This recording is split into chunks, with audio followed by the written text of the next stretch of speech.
السلام عليكم ورحمة الله وبركاته. كسر الله كنال كسي أرواح. ما تعيسوا ديني إنه سؤالية ونتجاوبنا مسكحة فضل كجواب سؤالة أيوة كبشن كومنتي. maamo weel ayaa waxa ay haysatay 3 dooro. 3 dooro waxa ay dhalaan 3 ukun 3 maalinba. Marka maamada waxa ay go'aansatay inay hesho ukumo badan. Waxa ayna soo gadatay 12 dooro oo kale. Marka 15 maalin gudahood maamada meeqa ukun ay heshay?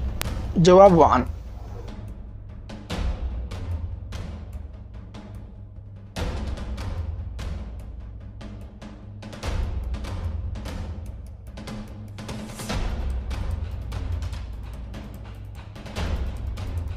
jawaabta saxda ah waa maamada waxa ay hesho 75 ukun waayo cala dooro 3 maalin waxa ay dhashaa 1 ukun marka 3 dooro 3 maalin waxa ay dhaleen 3 ukun marka 15 maalin 15 dooro cala dooro waxa ay dhashay 5 ukun marka 15 dooro lagu dhuftay 5 ukun waxa ay imaanaysaa 75 ukun sida saxda ah ugu jawaabto waxa taa qof xisaabta ku fiican fadlan la soco su'aalaha kale mahadsanid fadlan kanaalka si arwada ku cusub tahay subscribe leh hana ilowin gambalaalka si aad ula socoto fiidiyoada cusub ee aan soo gelino mahadsanid